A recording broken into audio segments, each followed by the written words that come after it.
Hello foodies, welcome back to my channel. But ఈరోజు నేను చూపించే రెసిపీ వచ్చేసి కట్టెగారెలు అండి. మా లాంగ్వేజ్లో కట్టెగారెలు అంటారు. సో తెలుగు వాళ్ళు వచ్చేసి చెక్కలు అంటారు కదా. సో ఇవి ఏమంటారో కామెంట్ చేయండి. సో ఫస్ట్ ఇవి చేసుకోవడానికి మనము బియ్యం పిండి పట్టించుకోరావాలి. ఓన్లీ బియ్యం పిండినే పట్టించుకోవాలి, దాంట్లో ఏం యాడ్ చేయడం అవసరం లేదు. సో పట్టించుకున్న తర్వాత దాంట్లోనే కొంచెం జల్లేడ తీసుకొని కొంచెం కొంచెం వేసుకొని పిండి అంతా మంచిగా జల్లించుకోవాలి. సో జల్లించుకున్న తర్వాత దాంట్లోనే కొంచెం శనగపిండి వేసుకొని జల్లించుకోవాలి. సో ఈ శనగపిండి వేసుకోవడం వల్ల మనకు కరకరలాడుతూ మంచిగా వస్తాయండి కట్టెగారెలు. సో చాలామంది ఏమని చేస్తారంటే ఓన్లీ బియ్యం పిండితోనే చేస్తారు, అంత టేస్టీగా ఉండదు.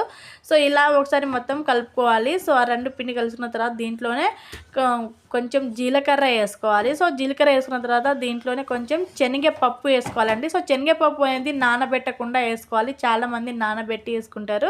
సో అది మీ ఆప్షనల్. బట్ ఇలా వేసుకోవడం వల్ల ఏంటిదంటే మనకు ఫ్రై అవుతాయి కదా ఆయిల్లో, మంచిగా కరకరలాడుతూ మంచిగా ఉంటాయి. సో అలా వేసుకున్న తర్వాత దాంట్లోనే గ్రీన్ చిల్లీ అండ్ కరివేపాకు కచ్చపచ్చగా దంచుకొని వేసుకోవాలి. సో దాంట్లోనే కొంచెం పసుపు అండ్ మనము ఎల్లుల్లి రెబ్బలు దంచుకొని వేసుకోవాలి. ఆ వీడియో అనేది స్కిప్ అయిపోయింది. సో వేసుకున్న తర్వాత కొన్ని వాటర్ యాడ్ చేసుకుంటూ, ఇక్కడ మా అమ్మ చూడండి ఎట్లా కలుపుతుందో అలా అయితే కొన్ని వాటర్ యాడ్ చేసుకుంటూ పిండి కలుపుకొని ఒక 10 నిమిషాల వరకు పక్కన పెట్టేసేయండి. సో పక్కన పెట్టేసిన తర్వాత మనము డీప్ ఫ్రైకి ఆయిల్ పెట్టేసుకొని అది కొంచెం హీట్ అవుతూ ఉంటుంది కదా, అప్పుడు మనము ఇవి కొంచెం చిన్న ఉండలా చేసుకొని అటు నుంచి ఇటు కొంచెం పైనుంచి ఇంకోసారి కొంచెం పప్పులు వేసేసుకొని శనగపప్పులు ఇలా మంచిగా ఒత్తుకొని డీప్ ఫ్రై చేసుకున్నామంటే మనకు ఎంతో టేస్టీగా ఉండే కట్టెగారెలు అనేది రెడీ అయిపోతుంది. సో తప్పకుండా ఈ పద్ధతిలో చేయండి. ఎవరైనా ఈ పద్ధతిలో చేయకపోతే ఒకసారి చేసి చూడండి, చాలా అంటే చాలా టేస్టీగా ఉంటుంది. సో మీరు ఎవరైనా ఈ పద్ధతిలో ఇప్పటి వరకు ఎవరైనా చేశారు లేదా కామెంట్ సెక్షన్లో కామెంట్ చేయండి. సో ఒక్కసారి ఈ పద్ధతిలో అయితే ట్రై చేయండి, చాలా టేస్టీగా చాలా బాగుంటాయండి చెక్కలు అనేవి. సో మేమైతే కట్టెగారెలు అనేసి అంటాము. సో తెలుగు వాళ్ళు చెక్కలని అంటారు కదా. సో చెక్కలే అంటారా, ఇంకా దానికి ఏమైనా పేరు ఉందో కామెంట్ సెక్షన్లో కామెంట్ చేయండి. సో ఈ సంక్రాంతికి అయితే మా అమ్మ మా నాన్న ఇద్దరు కలిసి అయితే మా కోసం అయితే పిండి వంటలు చేశారు. చాలా అంటే చాలా హ్యాపీ అండి. సో పిల్లలకి అమ్మ నాన్నలు ఏమైనా చేసి పెడితే అది హ్యాపీనెస్ వేరే లెవెల్లో ఉంటుంది కదా. ఈ మార్గంగా ఈ సంక్రాంతికి అయితే చాలా హ్యాపీగా అనిపించింది. సో ఇలా అయితే ఫైనల్గా అయితే అమ్మ అయితే చేస్తుంది, డాడీ అయితే మొత్తం ఫ్రై చేసి తీస్తూ ఉన్నారు.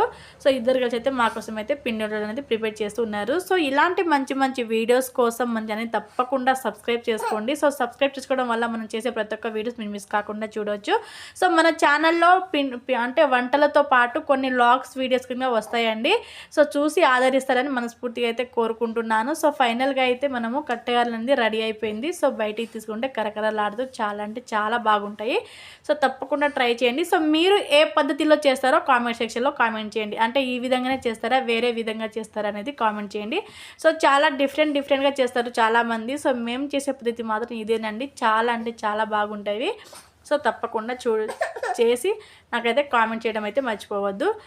సో మీకు వీడియో ఎలా అనిపించిందో తప్పకుండా కామెంట్ చేయండి. అండ్ మన ఛానల్లో అయితే కొన్ని అంటే సింపుల్గా చేసే వంటలే చూపిస్తానండి. నేను టైం ఏం పట్టకుండా సింపుల్గా చేసుకునేవి చూపిస్తాను. అండ్ దాంట్లో కొన్ని అంటే ఇంగ్రీడియంట్స్ అనేవి ఎక్కువ లేకుండా కొన్ని మన ఇంట్లో ఉన్న వాటితోనే సింపుల్గా ఎలా చేసుకోవచ్చో చూపిస్తాను. సో ఇదండి వీడియో, ఎలా ఉంది తప్పకుండా కామెంట్ చేయండి. అలా ప్లీజ్ అండి సబ్స్క్రైబ్ చేసుకోండి.